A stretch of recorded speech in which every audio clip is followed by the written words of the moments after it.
Muy bien, buenas tardes, buenas noches a todos y todas. Es un gusto que puedan acompañarnos en estos seminarios de la Universidad Bíblica Latinoamericana, los seminarios virtuales. En esta ocasión, en el mes de septiembre, por ser en el mundo cristiano dedicado al tema del mes de la Biblia, hemos dedicado dos especiales a la temática. Y uno de ellos está a cargo de nuestro invitado el día de hoy, a quien presentaré a la brevedad. Quisiera pedirles a todas las personas que estamos aquí en la sala de Zoom que por favor mantengamos nuestros micrófonos apagados durante la presentación. Tendremos una presentación de unos 45 minutos, una hora aproximadamente, a cargo de nuestro ponente, nuestro invitado. Y luego tendremos un espacio para preguntas, comentarios y demás, tanto de las personas que estamos y que se irán incorporando poco a poco a la sala de Zoom, como las personas que nos siguen a través de las redes sociales, Facebook, y esto también quedará grabado y se subirá a YouTube. El día de hoy tenemos el gusto de compartir este espacio y de escuchar al profesor Alejandro Félix Bota, quien es doctor del Departamento de Historia del Pueblo Judío de la Universidad Hebrea de Jerusalén. Estudió teología en el Instituto Bíblico de Buenos Aires y en el Instituto Universitario ICEDET, historia en la Universidad de Buenos Aires y egiptología y asiriología en la Bayerische Julius Maximilians Universität de Alemania. Ha colaborado como docente de Biblia hebrea y hebreo bíblico en diversas instituciones de Europa, Estados Unidos y Latinoamérica. Y desde el año 2007 es profesor asociado de Biblia hebrea en la Boston University School of Theology. Profesor, muchísimas gracias por aceptar la invitación y quedamos en sus manos. Bueno, muchas gracias por la presentación, Hansel. Y buenas tardes, supongo, en Costa Rica. Buenas noches aquí en Boston. Aquí son las 8 de la noche. Y realmente, bueno, es un honor poder compartir con ustedes estas charlas en la que vamos a conversar acerca de cómo podemos utilizar lo que sabemos del Cercano Oriente Antiguo para interpretar algunos pasajes bíblicos, tal vez de una manera un poquito diferente de lo que tradicionalmente se interpreta. Entonces, yo lo que voy a hacer es compartir mi pantalla y estoy compartiendo la pantalla.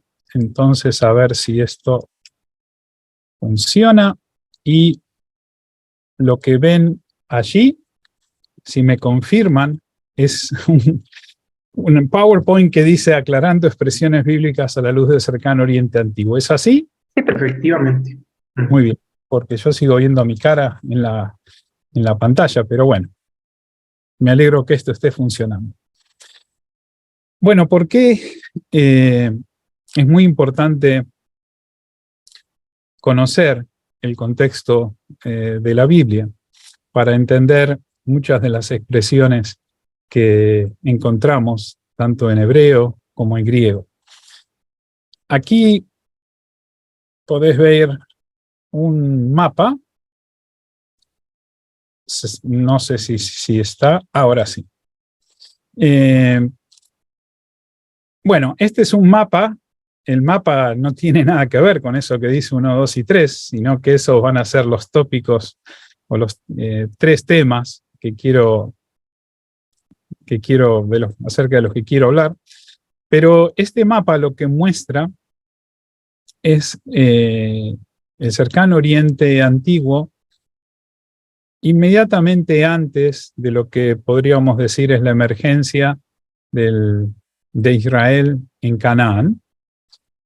Y como ven en este mapa, que es un mapa de dominio público que está allí online en Ancient History Encyclopedia, como ven, el Cercano Oriente Antiguo antes de la emergencia de Israel en Canaán, ya tenía una historia muy larga de tradiciones escritas, de tradiciones orales, tradiciones legales, y estos imperios que se ven marcados en el mapa, el imperio nuevo egipcio, el imperio eteo, imperios asirios y babilónicos, todos estos estados, podríamos decir, ya tenían una historia muy, muy larga antes de que Israel emergiera en Canaán.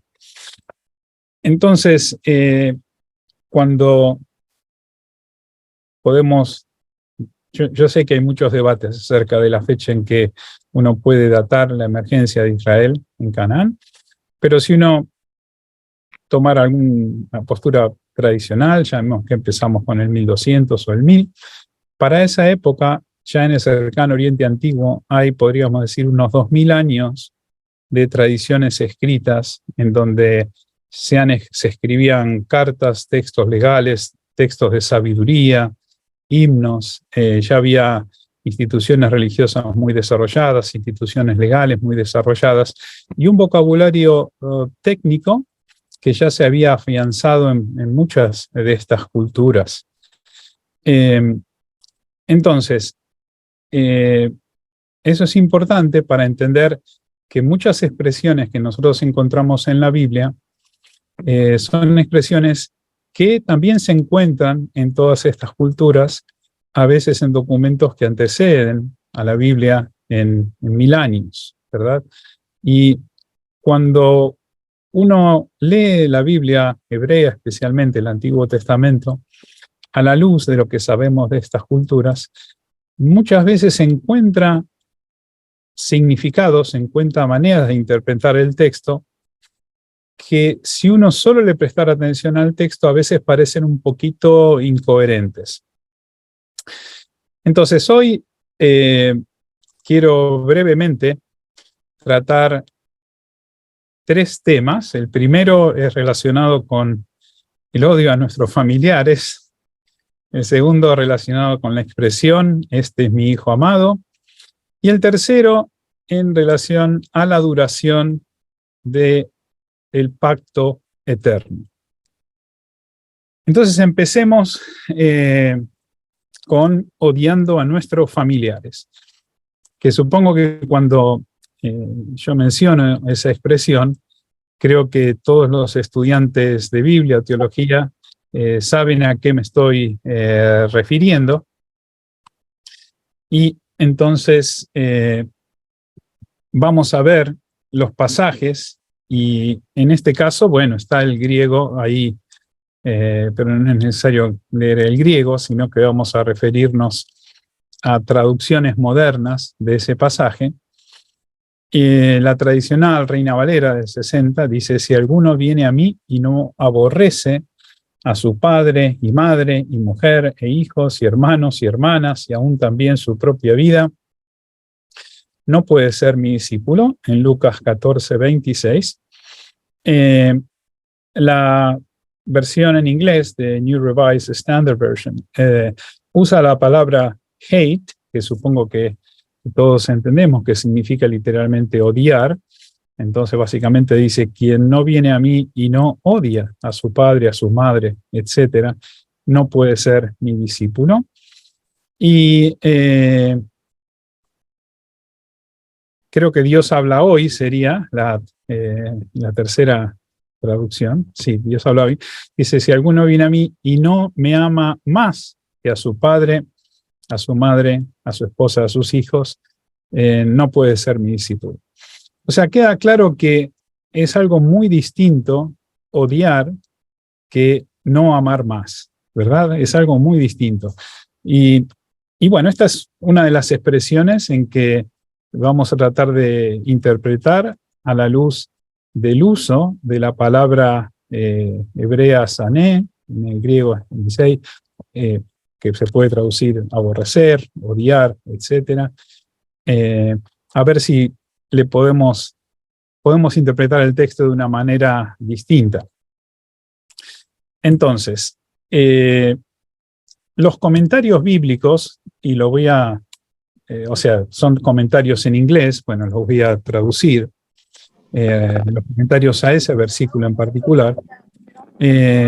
Joseph Fitzmyer, que es un... me parece que hay un poco de ruido. Joseph Fitzmyer, que es un biblista, bueno, ya fallecido, pero muy, muy reconocido, católico romano, interpreta este texto que este odio, este hatred, solo se debe ejercer cuando las personas se opongan a Jesús. Y entonces que el desafío del discípulo es realizar una elección entre el amor por sus familiares y la fidelidad a Jesús. Howard Marshall, que es un biblista protestante, creo que da en la tecla en interpretar el verbo odiar en el sentido semítico, es decir, Howard Marshall ya utiliza lo que podríamos llamar lo que sabemos del cercano Oriente Antiguo y del mundo de las lenguas semíticas, para decir que en ese contexto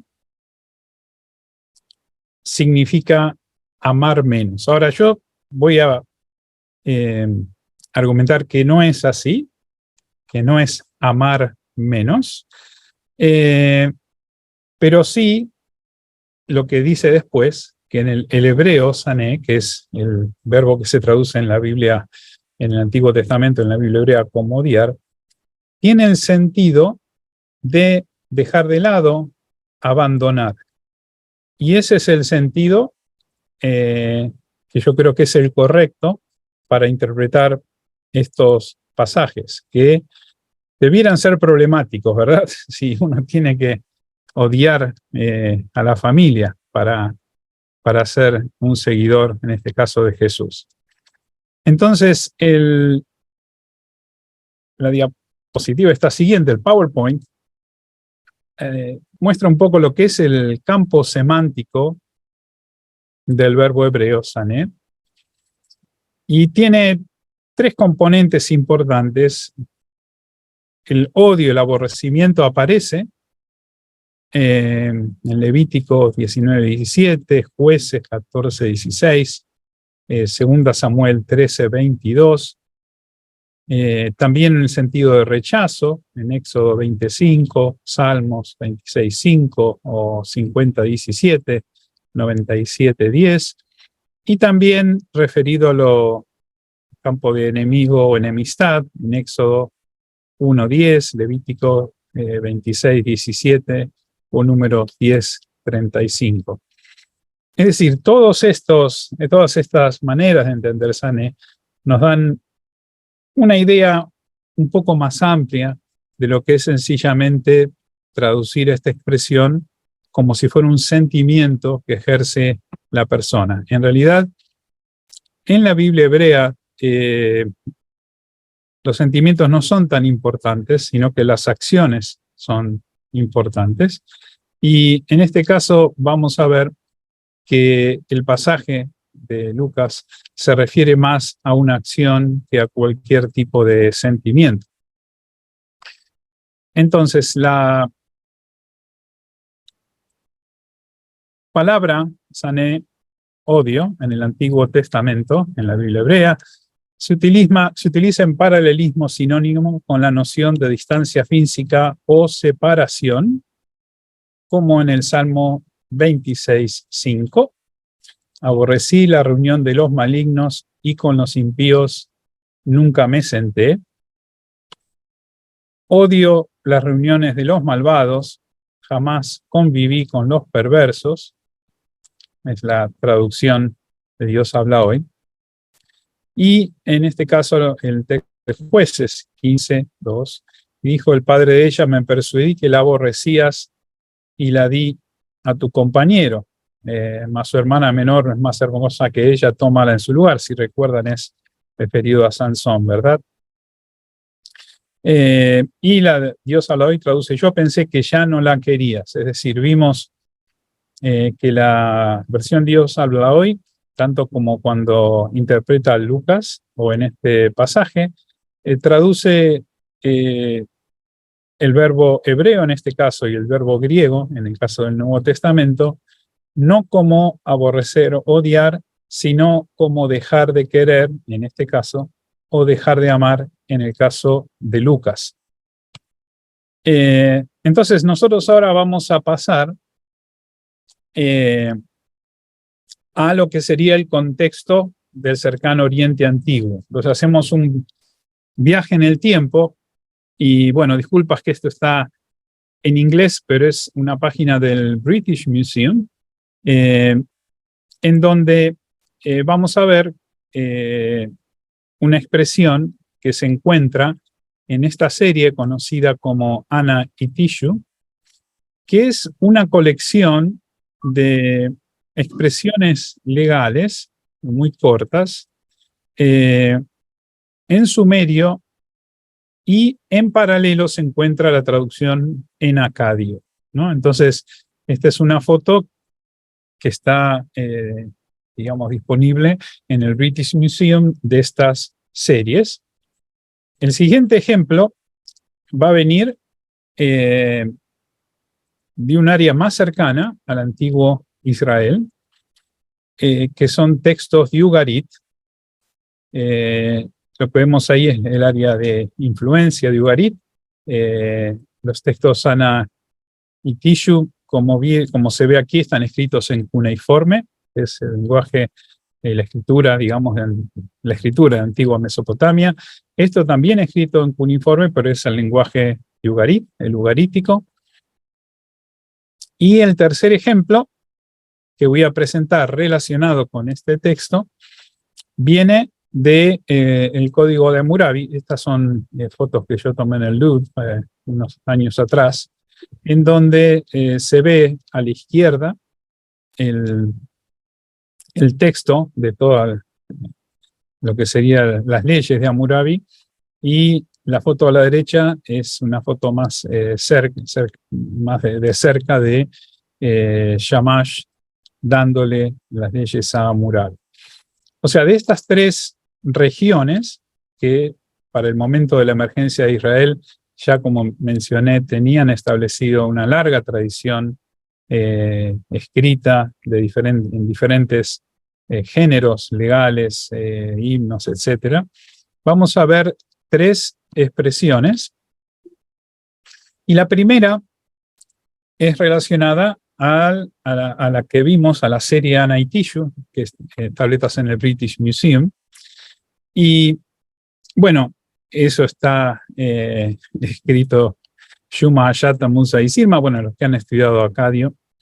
La traducción dice: si una esposa odiara a su marido, y el verbo es zerus o isirma, y dijera, tú no eres mi marido. Entonces, bueno, cuando uno se encuentra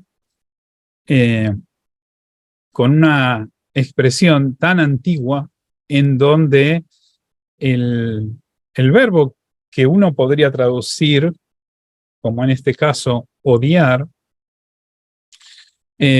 implica una declaración de divorcio, uno ya puede entender que en realidad puede ser que, bueno, no se trate de una manifestación de sentimientos, sino de una manifestación de rechazo, separación, repudio, en donde tal vez lo más importante no era el factor emotivo. El texto que sigue, que proviene de la ciudad de Ugarit, en donde vemos un contrato de adopción. En el antiguo Cercano Oriente había tradiciones legales en las cuales uno no podía vender tierras a alguien fuera de la familia, y muchas veces se encontraban contratos de adopción incorporados a un contrato de venta de tierra, porque era la única manera legal. Pero bueno, en este caso es un contrato de adopción, y donde dice que Yasiranu, se ha vinculado por contrato a Ilcuya como su hijo, haciendo con él un contrato de adopción, y ahí es el nombre, ahí está el nombre del contrato de adopción, y luego dice, si en el futuro Yasiranu odia, de vuelta, yo le he puesto la traducción literal, ¿verdad? Y el verbo es izir en este caso, a Ilcuya, ¿cómo? Debe pagarle 100 ciclos de plata, pero si Ilcuya, de vuelta, odia a Yasiranu como padre, debe lavarse las manos y salir libre a la calle. O sea que acá en este caso nuevamente vemos en digamos, un texto que viene de otro lugar, pero que igual mantiene ese vocabulario en donde el verbo que se traduce como, podría decir, odio, en realidad lo que implica es un rompimiento del contrato de unión, en este caso, en el contrato de adopción, en el caso de Anaitillo, un rompimiento de la unión matrimonial. Y el texto siguiente, como se mostró en la foto, viene de las leyes de Hammurabi. Hace ya unos años en que se prefiere hablar de las leyes de Hammurabi en vez de hablar del código de Hammurabi, en donde vemos un paralelismo sinónimo entre la expresión Alshu idima itabit, si un hombre abandona su ciudad y huye, y Alshu iseruma inabitu, él repudió a su ciudad y huyó. El texto dice, bueno, Shuma Willon, si un hombre idima itabit, bueno, no importa que leamos el acadio, pero leamos el castellano.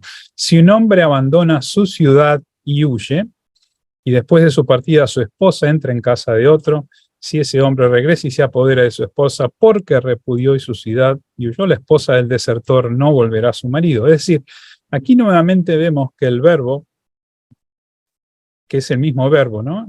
Zeru, que es el mismo verbo de odiar, básicamente lo que significa es romper el lazo y abandonar. O sea, podemos hablar de distancia física, y ese es el campo semántico que nos interesa cuando vamos a interpretar los textos bíblicos mencionados. Entonces, volviendo al texto de Lucas, y entonces vemos que podemos ver en este texto luego de haber visto esos textos antiguos, tanto del Antiguo Testamento como a la luz del cercano Oriente Antiguo. Luego vamos a ver un poco algo de evidencia adicional de la colonia judía de Elefantina, en donde también el verbo odiar se utiliza en el sentido de divorcio. Pero bueno, aquí dice, si alguno viene a mí y no aborrece. Ahora, aborrecer en castellano y odiar, hate en inglés, nos hablan más de una actitud interior, de un sentimiento, cuando por lo que vimos en los textos del cercano Oriente Antiguo y de la Biblia hebrea, el verbo sané más que nada habla de separación. Entonces, si uno piensa en ese contexto semántico de esos verbos, podría uno traducir que si alguno viene a mí y no abandona a su padre, a su madre, mujer y hijos, y aún también su propia vida, no puede ser mi discípulo. Eso, por supuesto, es muy distinto de aborrecer, hate en inglés, odiar, o de amar más o menos. Y esto en realidad, los que han estudiado la sociología del cristianismo primitivo, encaja muy bien con esa forma de cristianismo primitivo que el especialista en el Nuevo Testamento alemán, Gerd Tyson, en sus estudios de sociología del cristianismo primitivo, llama radicalismo itinerante. Es decir, que en sus inicios, el movimiento de Jesús era un movimiento itinerante, y entonces la única manera en que uno podía ser un discípulo de Jesús en ese movimiento itinerante era precisamente, así como vimos en el Código Hammurabi, que el hombre abandona su ciudad, de esta misma manera, el que quiera ser el discípulo tiene que abandonar a su familia, a su padre, madre y aún su propia vida. Así que ese sería, bueno, el primer componente de esta charla. Ahora vamos a pasar al segundo. Luego, al final, podemos volver a estos slides para responder preguntas. El segundo componente está basado en estos pasajes, donde vemos en Mateo 3:17, donde vemos, está el griego ahí, para los que entiendan griego, y hubo una voz en los cielos que decía, este es mi hijo amado, ¿no? O huyos mu o agapetos, en quien tengo complacencia. Dios habla hoy, traduce, y se oyó entonces una voz del cielo que decía, este es mi hijo amado, a quien he elegido.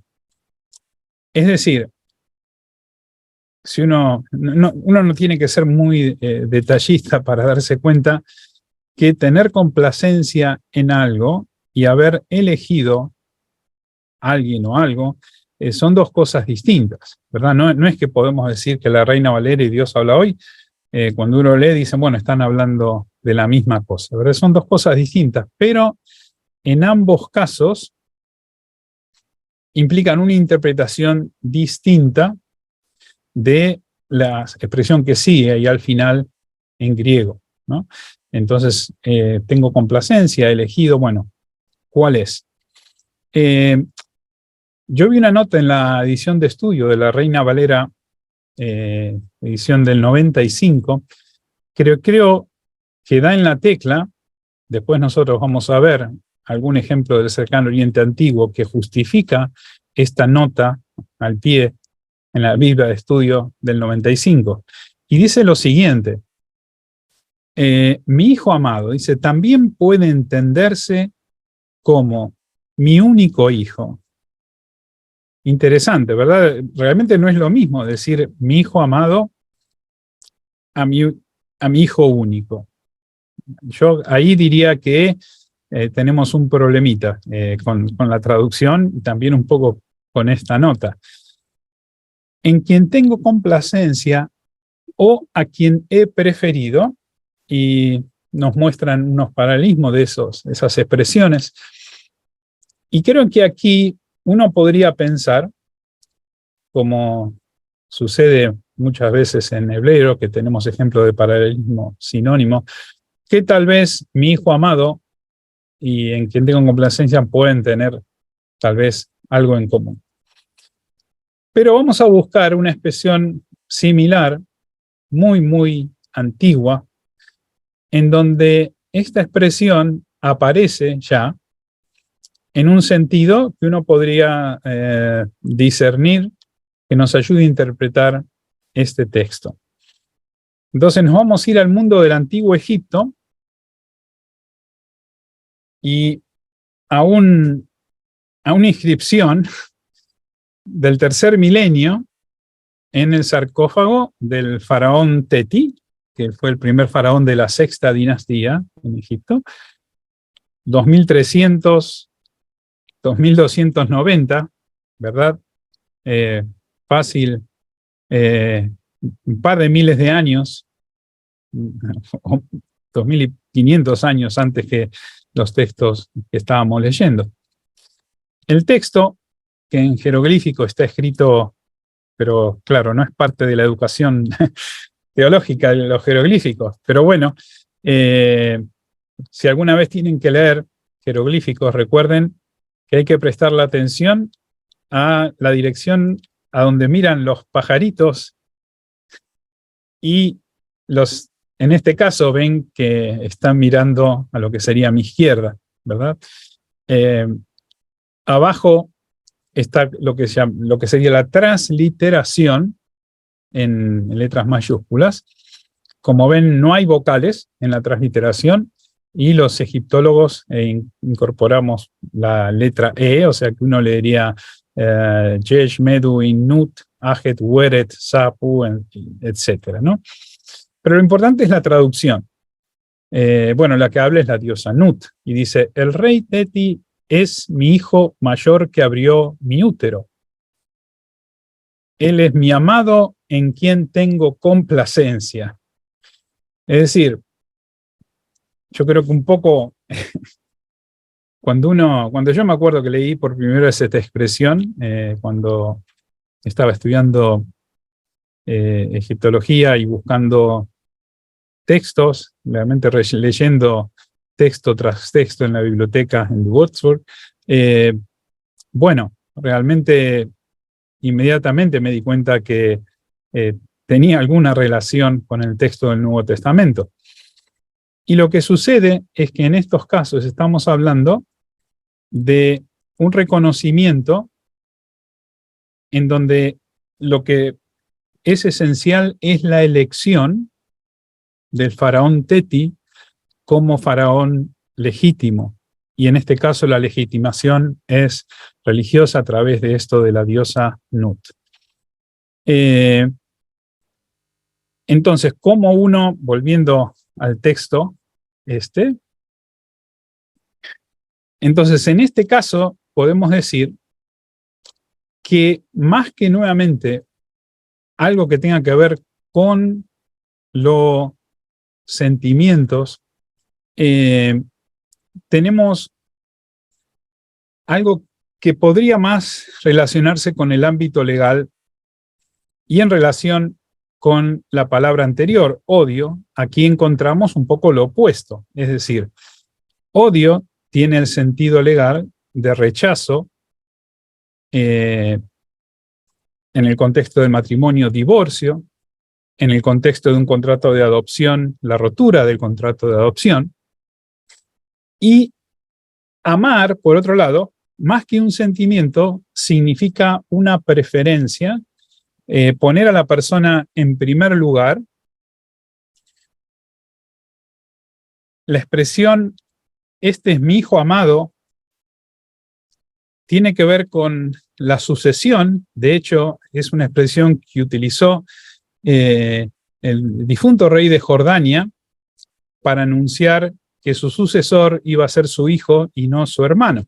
Y también dijo, es mi hijo amado.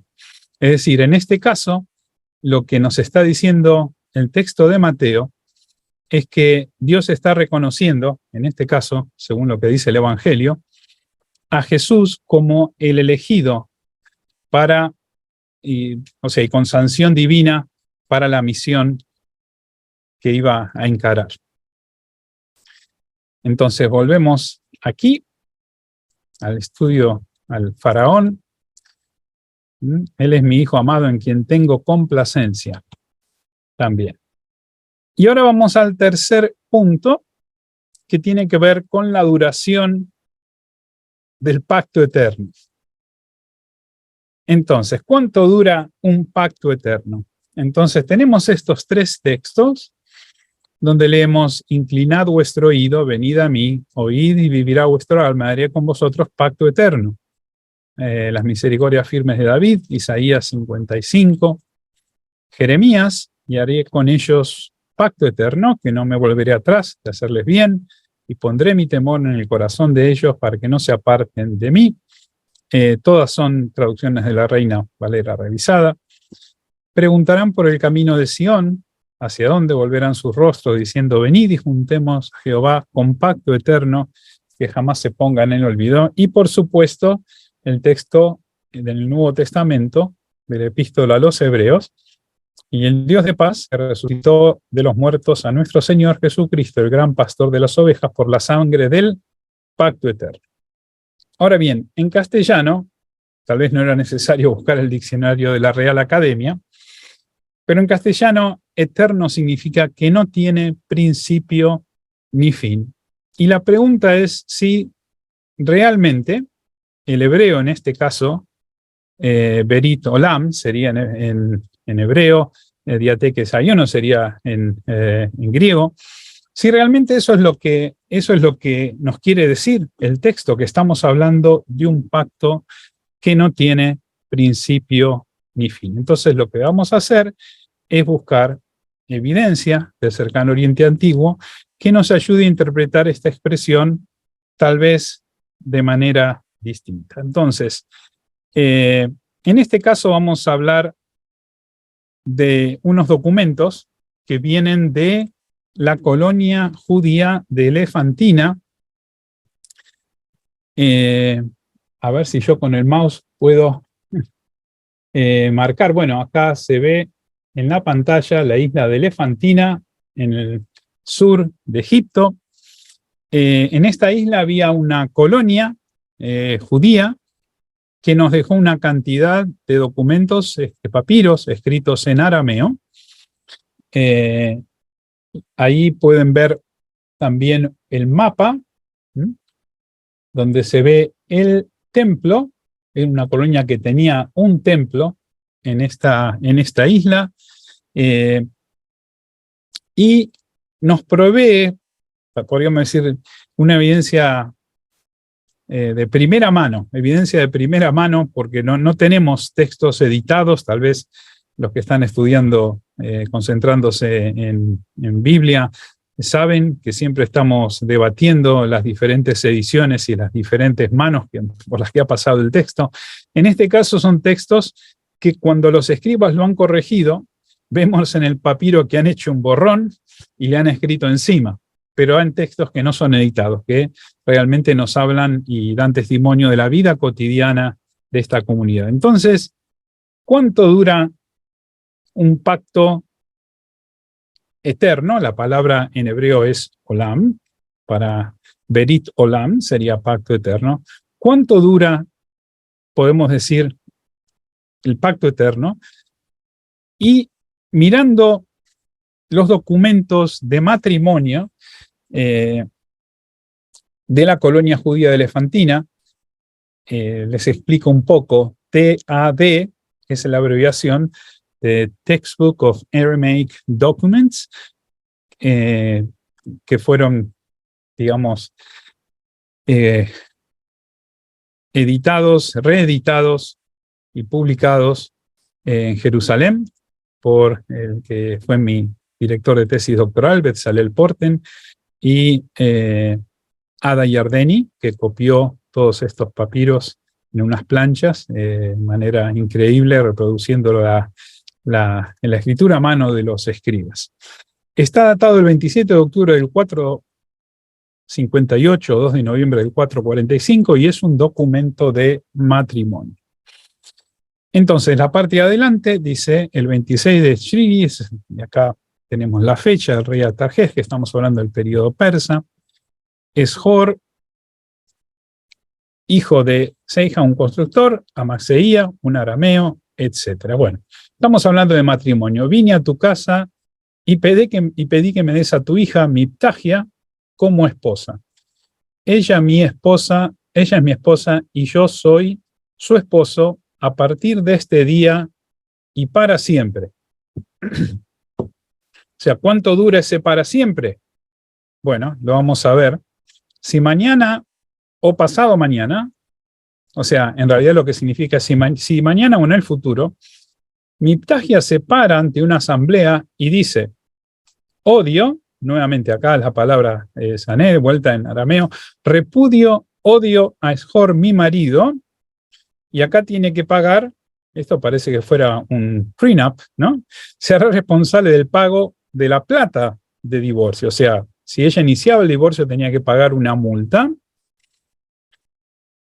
Pero estamos hablando de que hay una declaración de que ella va a ser la esposa de Eshor para siempre, pero luego vemos que ese para siempre se limita por el derecho tanto de ella, de Miptagia, como deshor de iniciar el divorcio. O sea, en ambos casos, esa eternidad no puede entenderse a la luz de lo que nos diría la Real Academia, que no tiene principio ni fin. Es decir, la palabra siempre ha sido debatida en los que, bueno, estudiamos los documentos legales de Elefantina, y a la conclusión que ha llegado, bueno, el profesor Yarón, bueno, fallecido también, que es una eminencia en la interpretación legal de estos textos, y en trabajos que yo he hecho también en estos documentos legales,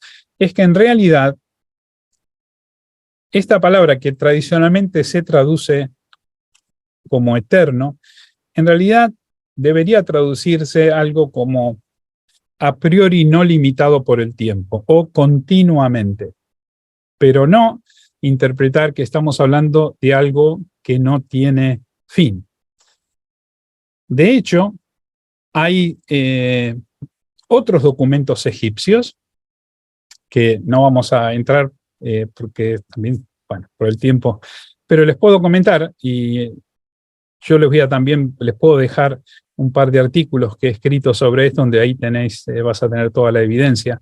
Pero hay documentos egipcios donde, por ejemplo, una persona se vende como siervo a otra persona para siempre por un año de duración, sigue aclarando el documento. Es decir, para siempre por un año. O sea, obviamente no estamos hablando esta mañana, final de de semana, una expresión. al doctor Camilo Mora. Bueno, estamos hablando de una expresión que no se entiende en estos documentos como que algo que no tiene fin. De hecho, en la Biblia misma, se nos dice que ese pacto, el Berit Olam, en hebreo, que la Reina Valera traduce pacto sempiterno, Dios a la hora, alianza eterna, y la Biblia de las Américas, pacto eterno, se nos dice claramente que se puede quebrantar, se puede romper ese pacto. Entonces, ¿qué nos dicen estos textos? Bueno, primero que cada vez que el sentido de las traducciones que leemos, como en el caso de odiar a nuestros familiares, en el caso de un pacto eterno, tal vez debemos investigar un poco más y darnos cuenta que el texto tiene que tener sentido, y ese sentido muchas veces se encuentra a través de investigar el contexto del cercano Oriente Antiguo en el que estos textos están insertos. Entonces, la bibliografía que yo les puedo dejar en PDF en el chat, en donde pueden encontrar estas expresiones estudiadas con más detalle, bueno, lamentablemente están en inglés, pero son dos trabajos. Uno es How Long, o sea, cuánto dura el pacto eterno, que es básicamente, yo lo he resumido ese artículo. Olam, que es la palabra en hebrea, a la luz de los documentos egipcios arameos, básicamente de Elefantina, y también otros documentos legales. Y el otro artículo, odiado por los dioses y tu esposa, los usos legales de Sané en Elefantina y su contexto en el cercano Oriente Antiguo. Entonces, quedo a disposición para las preguntas que tengan los participantes, y como ya les adelanto, yo puedo subir al chat los dos artículos, los puse aparte aquí en mi desktop para compartirlos y que, bueno, los que lean inglés puedan profundizar en el estudio de estas expresiones. Muchísimas gracias, profesor, por la presentación, por los datos y también por dejarnos de alguna manera, decimos popularmente, picados, es decir, con las ganas de seguir indagando en cada uno de estos textos y de estos detalles que nos ha presentado. Quisiera invitar a los y las participantes a que podamos hacer nuestros comentarios, preguntas. Podemos utilizar la función de levantar la mano en Zoom o abrir nuestras cámaras, por favor. Si alguien quisiera escribir y no tiene algún problema de audio, con mucho gusto podemos leer. Igualmente, las personas que están en Facebook pueden escribir por allí y Karen nos va a leer las preguntas. Tenemos una primera participación de Jeremías Quintanilla. Hola, Jeremías. Hola, hola, ¿cómo están, compañeros, compañeras? Profe Hansel, qué gusto verlo.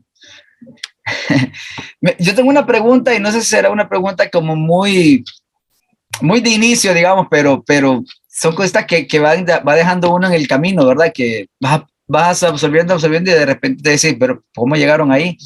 Mi pregunta es, con toda esta interpretación de los jeroglíficos que usted ha mencionado, profe, sé que no ese es el tema, pero como hay muchos jeroglíficos griegos, egipcios, perdón, ¿cómo se define el sonido si no tenemos a nadie que hable ese idioma, si no tenemos a nadie que nos diga ese pajarito suena she o we o ti? O ¿cómo se llega a eso? Así, sé que es muy largo la respuesta tal vez, pero ¿qué respuesta podría ser un poco corta?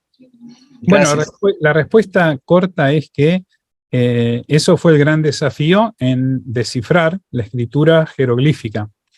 Y digamos, la clave para el desciframiento de los jeroglíficos fue la piedra de Rosetta, que es una inscripción monumental escrita en jeroglífico, está escrita también en griego, y también en una versión manuscrita de los jeroglíficos y más tardía que se llama demótico. Entonces, debido a que el griego ya era muy conocido y que esa inscripción tenía nombres de faraones que se conocían, por ejemplo, Cleopatra, Ptolomeo, y entonces era fácil de identificar los sonidos de esas jeroglíficos, pajaritos, cuadraditos y todo eso que veían en los nombres de los faraones, los cartulles, en los nombres de los faraones en jeroglífico. De a poco se fue atribuyendo sonido y además contábamos con la ayuda del copto. El copto, a ver, las etapas de la lengua egipcia vienen, por supuesto, del 3000, el egipcio antiguo, el egipcio medio, hasta que llegamos al copto, que es una combinación, bueno, del alfabeto griego con algunos sonidos que no estaban en el alfabeto griego, y entonces es posible pronunciar esos sonidos. Y en general, bueno, cuando uno tiene una lengua que no conoce, lo que sabe y lo que utiliza, mejor dicho, utiliza lo que sabe, en donde tenemos, por ejemplo, nombres en cuneiforme, en acadio, y también los tenemos en jeroglíficos, tenemos palabras prestadas de un idioma a otro, y de esa manera, de a poco, se va construyendo los sonidos. Esto no significa que no haya debate a veces, pero hoy en día, en los sonidos, podríamos decir, de los jeroglíficos, sí están, ya digamos, hay un acuerdo entre los egiptólogos de cómo pronunciarlos. Lo que no hay tanto acuerdo es en las vocales que ponemos en el medio de todas esas consonantes, y hay egiptólogos que han trabajado mucho para poder pronunciar los jeroglíficos como ellos pensaban que se podían pronunciar. Si no, también pueden ver la película Stargate, la primera, en donde parece que los dioses extraterrestres hablaban en jeroglíficos y han hecho un esfuerzo por tratar de reproducir esa lengua. Muchas gracias, Jeremías y el profesor. Tenemos ahora a Pablo Magaña. Buenas noches, Pablo. Bueno, saludos todos, todas. Mi nombre es Pablo, yo soy de México. Ya me encontré ahí el enlace pues en las redes sociales para participar de este espacio, el cual le agradezco. Pues mi pregunta tiene que ver más con una parte introductoria. Me parece muy interesante, muy ilustrativa lo que nos comparte, maestro. Y también, pues como estudioso de la teología bíblica, yo me he ido más bien por la parte literaria, simbólica, de estos estudios, y siempre he tenido mucha curiosidad de cómo iniciar a investigar, o bueno, más bien empezar a comprender la parte más bien de la investigación lingüística y la historia, ¿no? Entonces, mi pregunta es, unos que somos pues primerizos en esta rama, por dónde tuviéramos que empezar, ¿no? Por ejemplo, estas expresiones que hoy nos comparte, me parecen muy iluminadoras y que fortalecerán luego las hermenéuticas, ¿no? Diversas. Pero ¿por dónde podemos empezar, verdad? No sé con qué texto, con qué autor, autora, que pudiéramos o continuar el camino, ¿verdad? O iniciarlo, ¿verdad? Primeramente, ¿verdad? No sé qué recomendación pudiera hacernos. Muchas gracias y agradezco el espacio otra vez. Gracias, Pablo, por la pregunta. Estoy tratando de pensar si hay algún libro de texto introductorio en donde estas cosas se plantean. Y la verdad que no estoy seguro que haya, especialmente en castellano, algún libro donde uno pueda decir empiezo. Es decir, hay libros de, por ejemplo, John Walton, que tiene un libro en inglés que probablemente haya sido traducido al castellano acerca del mundo del cercano Oriente Antiguo y el pensamiento del Antiguo Testamento. Hay algunos libros de ese tipo que yo digamos, lo puedo. O sea, esto que ven ahí en el fondo es el Oriental Institute en Chicago. Yo ahora estoy en mi oficina, que es un caos de libros, pero yo tengo esos libros y los puedo enviar, los títulos luego. Están en inglés, yo no sé, no estoy muy al tanto de lo que se haya traducido en castellano. El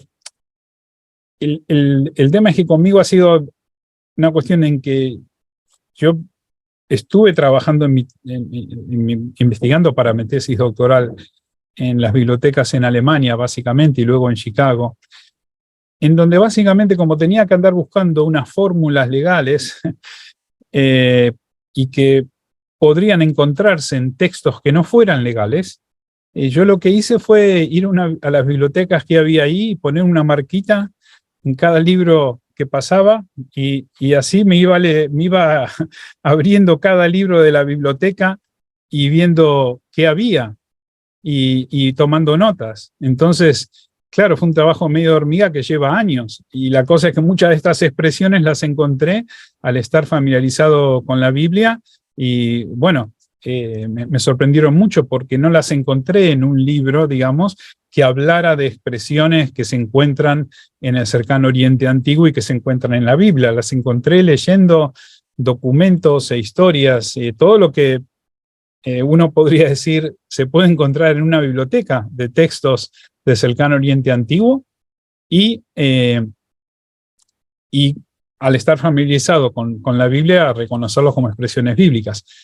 Hay sí colecciones, hay una colección en inglés que son 3 o 4 volúmenes, que se llama The Context of Scripture, en donde hay una conexión enorme de textos del cercano Oriente Antiguo, y están con notas aclaratorias para entender que a veces las expresiones no son muy, muy claras, pero también, o sea, con notas aclaratorias en letras y en números. Unas son para aclarar el sentido del texto y las otras son para mostrar los paralelos bíblicos del texto.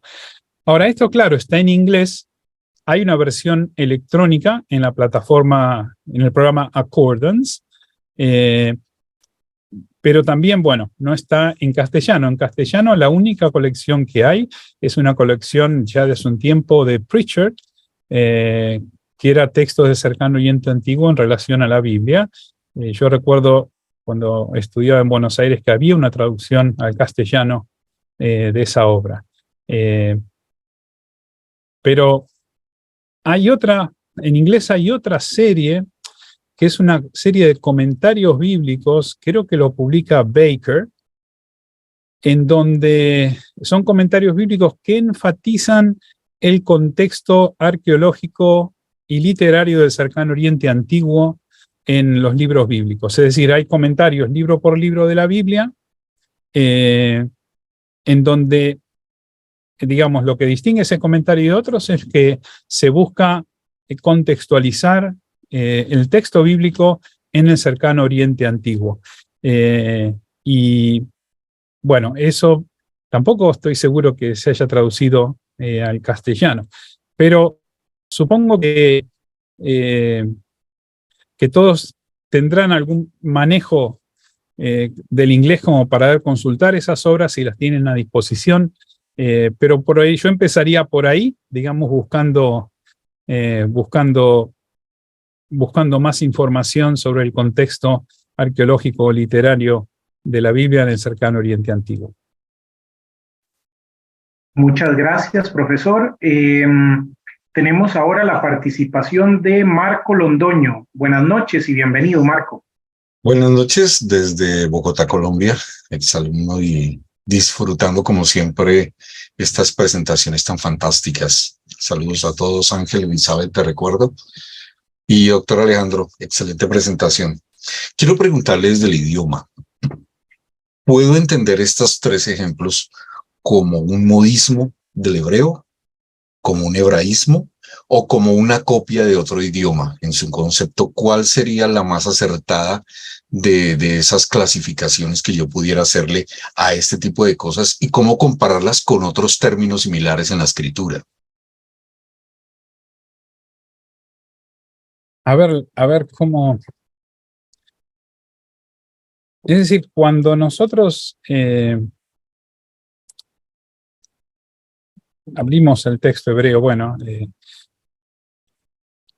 y uno no tiene otro texto, muchas veces hay expresiones que tienden a ser interpretadas, y creo que esto lo decía John Walton en alguna de sus conferencias, creo que están disponibles en YouTube,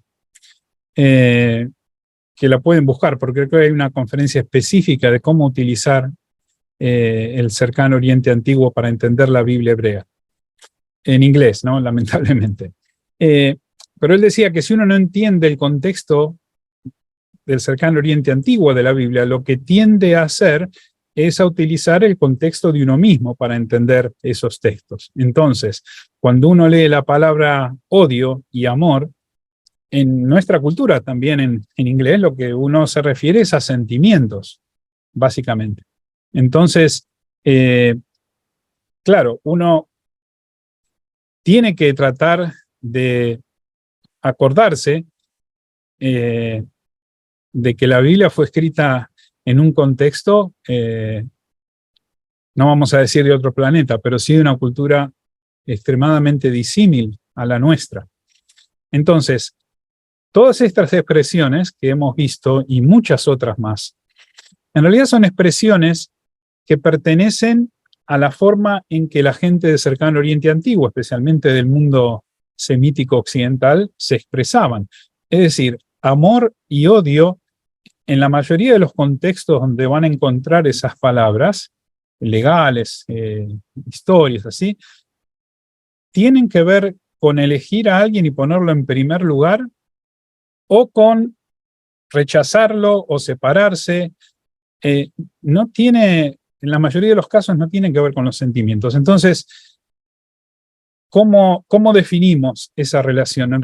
No es que serían modismos, en realidad lo que están, si nos referimos a un ejemplo, por ejemplo, el caso de la palabra odio, no es que es un modismo de otras lenguas que pasa al hebreo, sino que es la manera en que en el Cercano Oriente Antiguo se entendía el campo semántico de las palabras, tanto en egipcio, como en acadio, como en hebreo, como en ugarítico, del campo semántico de la palabra que hoy se traduce como amor, pero que tal vez el traductor debería prestar más atención a ese contexto y ver que en nuestro contexto hablar de amor cuando en realidad se trata de elección no sería una buena traducción. En el caso de la expresión mi hijo amado en la que tengo complacencia, bueno, en este caso sí podemos decir que es una expresión de entronización que podemos encontrar también en algunos textos similares de la Biblia hebrea, en los Salmos, y que entonces sí es una expresión que podemos decir que cuando Israel aparece en Canaán es una expresión que ya existía y que entonces se acepta, se adopta como una expresión de entronización también en el antiguo Israel. Y tengamos en cuenta que las civilizaciones de Egipto y Mesopotamia, cuando Israel emerge en Canaán, ya tenían, digamos, 2000 años de historia, cultura, y entonces esta civilización emergente, por supuesto, trata de asimilar lo mejor que puede de otras culturas, y entre esas cosas hay muchas expresiones que se incorporan y empiezan a formar parte de cómo se piensa y cómo se escribe en la Biblia hebrea. No sé si es la respuesta que esperabas, pero es lo que podría decir. Es un tema muy, muy complejo y en realidad creo que cada palabra o cada expresión podría tener una respuesta distinta a esa pregunta. Muchísimas gracias a ambos. Ahora le damos la palabra a Elizabeth. Eli. Sí, buenas noches. Bueno, muchísimas gracias, profesor. Muy, muy interesante. Yo tengo una inquietud, pero primero voy a hacer un comercial, si me perdona, porque por las preguntas que se están haciendo, quisiera recomendar en español un libro que hemos publicado en la universidad, escrito por José Enrique Ramírez, profesor José Enrique Ramírez Kidd, que se llama Para comprender el Antiguo Testamento, y a lo largo de todo el libro se dialoga con estos textos y contextos del Antiguo Cercano Oriente. Entonces, está disponible en Amazon. Lo voy a compartir aquí el enlace para quienes tengan interés. Por estar en español. También Walton tiene el comentario cultural al Antiguo Testamento y el Nuevo Testamento, están en español para quienes los quieran buscar. Mi inquietud va en el sentido de que estos términos que usted ha compartido hoy no son de poco impacto en la traducción y en las teologías que derivan de ellos, ¿verdad? Uh-huh. Entonces, no deja de ser preocupante que las traducciones bíblicas mismas, ¿verdad?, no se preocupen más, digámoslo así, por la precisión en, por ejemplo, el término para siempre, ¿verdad? Es decir, ya ahí es abrir, ¿verdad?, una caja de un montón de problemas realmente que surgen con la interpretación de ese término como para siempre, entre otras. Y no sé, bueno, en primer lugar, si esto es algo que no se toma en cuenta o que es muy complicado a la hora de hacer las traducciones bíblicas, o si hay traducciones bíblicas donde hay más matices, ¿verdad?, en este sentido de la traducción de esta terminología, o cómo usted vería esta problemática, porque en las iglesias se están leyendo así como está en la Reina Valera, ¿verdad?, o en la Dios habla hoy. Bueno, yo creo que hay varios factores. Primero es que los que hemos trabajado en traducciones, yo trabajé en la Biblia interconfesional en España, es decir, uno trabaja con un deadline, ¿verdad? Entonces, no es que cada traductor tiene, digamos, 10 años para reinterpretar cada una de esas expresiones que tal vez le parezcan que no encajan bien, ¿verdad? Porque obviamente creo que cualquier persona que llegaba a una iglesia evangélica donde la Biblia es central y leía que hay que odiar al padre y a la madre, supongo que ya hay algo que le decía, esto no debe ser la interpretación correcta, ¿verdad? Que no es que hay que andar odiando a todos los familiares. Pero también lo que sucede es que hay una tradición de cómo traducir ciertas expresiones y no es tan fácil salirse. Es decir, nosotros en América Latina creo que se ha experimentado esto, por ejemplo, cuando se quiso hacer la transición de la Reina Valera del 60 a la de 95 y el rechazo que hubo en muchas comunidades, o la Dios habla hoy, ¿verdad? Porque la gente está acostumbrada, bueno, lo mismo en el mundo anglosajón, bueno, lo que costó salir de la King James. Ahora, yo lo que creo es que por eso tal vez uno debiera más pensar en Biblias de estudio, donde las notas al pie le permiten a los editores o al que haga los comentarios aclarar expresiones, es decir, como hace la Reina Valera 95, que yo no creo que interpretó de la manera en que por lo menos yo lo interpreto estos textos, ¿verdad? Pero hay un esfuerzo allí y en esos espacios creo que se podría mejorar las interpretaciones. Ahora, también a lo que sucede con estas cosas que yo he planteado, es que, bueno, yo he publicado un artículo sobre esto del Eternal Covenant en The Bible Translator, que lo puse aquí, ¿verdad? En el chat.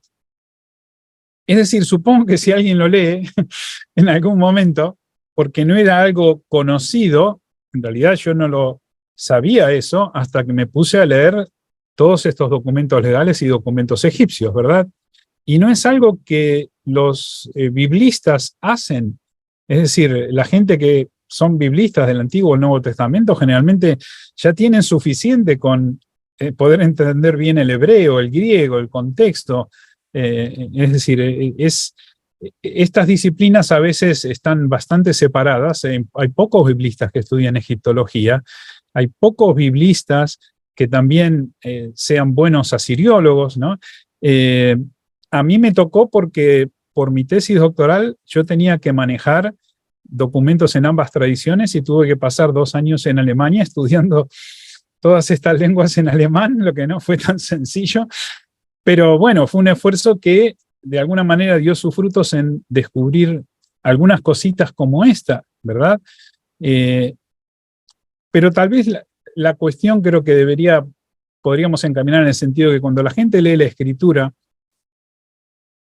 y puede leer que el pacto eterno se puede romper, también se puede plantear, bueno, ¿cómo es esto entonces? ¿No? Y tal vez en algún momento haya, supongo, ¿no?, que los editores de Biblias de estudio podrán poner notas al pie donde estas cosas se aclaren. Creo que lo del pacto eterno tiene bastante repercusión en el sentido que muchas comunidades de fe piensan que no importa lo que se haga, ¿verdad? Ese pacto va a estar ahí. Y una vez se plantea, muchas comunidades de fe, por ejemplo, durante el tiempo de la esclavitud aquí en Estados Unidos, y se plantea, dice, bueno, todas estas comunidades que defendían a rajatabla la esclavitud, ¿están dentro del pacto o no? ¿Verdad? Es como que uno se plantea esas cosas. O las comunidades que, digamos, aprobaban la conducta de Hitler. Y bueno, hay un montón de cuestiones en que creo que pensar en que la conducta de la comunidad, como sucedía en Antiguo Israel, depende de la conducta, depende de mantenerse en el pacto. Creo que sería una contribución saludable a la teología del pacto, digamos. Gracias. Muchas gracias, profesor. Creo que tenemos de acá de la sala una última pregunta, que es de Javi Martínez, y después vamos a ver las preguntas de Facebook. Javi, me parece que levantaste la mano. Así es, profesor, muchas gracias. Buenas noches a todos. Buenas noches, profesor. Dios le bendiga. Buenas noches, Javi. Gracias por su exposición, la verdad se me hizo muy interesante cada punto que se ha mencionado. Y mi pregunta va a esto. De entrada, gracias por la invitación, el enlace que se me envió.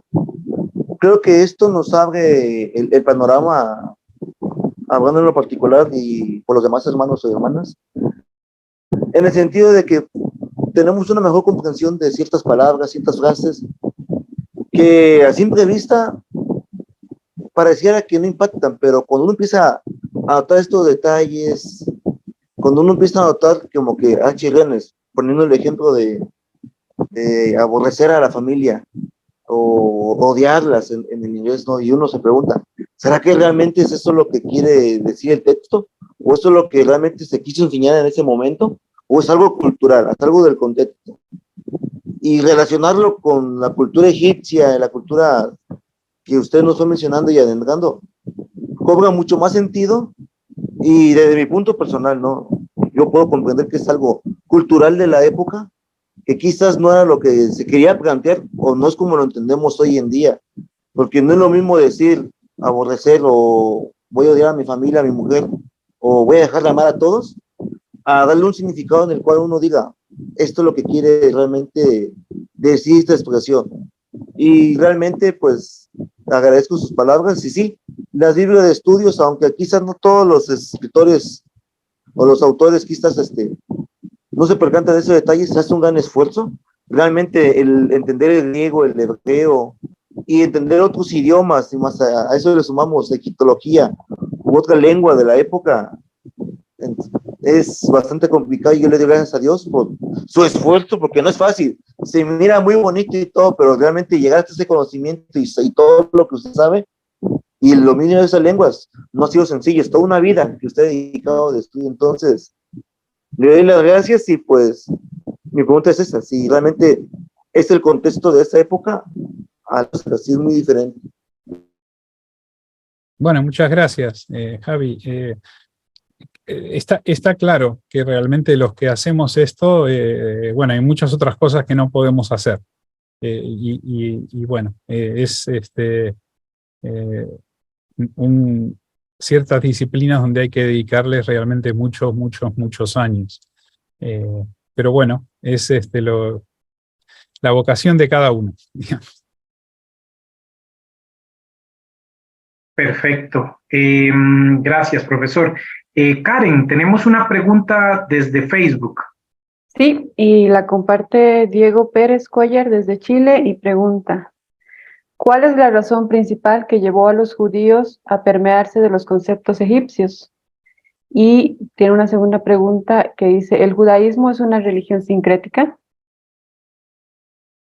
Gracias. Ok, la pregunta respecto de la influencia egipcia. Primero quiero aclarar que en la Biblia hebrea hay bastante más influencia egipcia de la que habitualmente se reconoce, y la razón es que cuando se descifraron las lenguas de la antigua Mesopotamia, el acadio, básicamente, la gente que se dedicó a eso ya tenían un fundamento bíblico. Muchos eran biblistas, sabían hebreo, sabían árabe, es decir, sabrían bastante de la Biblia, y generalmente esa conexión entre Mesopotamia y Biblia hebrea se hizo con bastante anticipación. De hecho, ya hubo muchas conferencias ya en el siglo XIX sobre la relación de la Biblia hebrea con las tradiciones mesopotámicas. La cuestión de egiptología como disciplina, la realidad es que la gente que estudiaba la Biblia hebrea no se acercaba demasiado al campo de la egiptología. Entonces, ha habido egiptólogos que también trabajaban en Biblia. De hecho, hay varios profesores muy prominentes en Alemania, y también mi profesora de egiptología en Jerusalén, Sara Groll, ella también ha trabajado con las conexiones entre el Antiguo Testamento y Egipto. Y esta conexión se puede entender a partir, llamémosle, dos aspectos fundamentales de la historia de Israel. Primero es que, como mencioné, Egipto ya tenía una civilización extremadamente elevada en el cuarto milenio antes de la era común. Es decir, estamos hablando de las pirámides, de los templos, de la arquitectura, de la escultura, de la escritura, de las tradiciones legales, teológicas. Es decir, estamos hablando de una cultura que también se exportaba y que de hecho durante el tiempo del Reino Nuevo, Egipto controlaba toda esa zona donde luego emerge Israel. En realidad, Israel puede emerger en Canaán precisamente porque Egipto, digamos, su control sobre Canaán está en crisis y se crea una especie de vacío de poder. Pero todas esas tradiciones egipcias, debido al intercambio cultural que había en el cercano Oriente Antiguo, eran conocidas, ¿verdad? Y muchas de esas expresiones que encontramos inclusive en cartas, es decir, en cartas de la antigua Mesopotamia, a veces uno puede encontrar expresiones que son palabra por palabra encontradas en cartas egipcias. Y esta conexión se debe a que los escribas estudiaban otras lenguas y había intercambio de textos, es decir, tenemos bibliotecas en acadio, en Egipto, todas las caras de la Marna realmente están escritas en acadio, desde Canaán. O sea, hay un gran intercambio cultural, y entonces cuando Israel emerge en Canaán, ya hay una tradición cultural en el cercano Oriente Antiguo que tiene un componente de cultura egipcia. Luego está la tradición del antiguo Israel en Egipto, es decir, tenemos nombres. El nombre de Moisés viene del egipcio Mes, nacido como el faraón Rameses. El nombre de Miriam, que en Egipto significa, en egipcio sería Meri Amun, la amada del dios Amun. Es decir, hay una cantidad de nombres y también hay una cantidad de tradiciones. La circuncisión, por ejemplo, se encuentra en Egipto mucho antes de Israel, y hay autores que realmente dicen que es una práctica que se incorpora en Israel debido a la influencia egipcia. El tema de la pureza en las tradiciones levíticas. En Egipto, el término para sacerdote, wab, también significa pureza, es decir, agua. Es decir, hay un montón de conexiones, y en esos dos momentos podemos decir, yo entiendo que la cuestión de la estancia de Israel en Egipto es un asunto de debate, y hay biblistas, por ejemplo, como Richard Elliot Friedman, que proponen que solo la tribu de Leví estuvo en Egipto, y es realmente en esa tribu donde se encuentra más influencia de nombres egipcios, pero sea de una manera u otra, esos serían los dos momentos de conexión en donde podemos ver que expresiones egipcias entran en la tradición del antiguo Israel. Si el judaísmo es una religión sincrética, bueno, habría que pensar cómo define uno sincrético. Generalmente es un término que se usa un poco de manera derogatoria. Todas las religiones a lo largo del tiempo han incorporado tradiciones del mundo donde se gestaron de una manera u otra. Es decir, habrán probablemente escuchado que la influencia de los mitos egipcios de la resurrección en todas las tradiciones de resurrección. Hay una cantidad de componentes en todas las religiones que uno puede, digamos, rastrear a otras culturas. En definitiva, lo que sucede es que cada religión estructura todas esas incorporaciones de una manera creativa y produce algo nuevo. El judaísmo,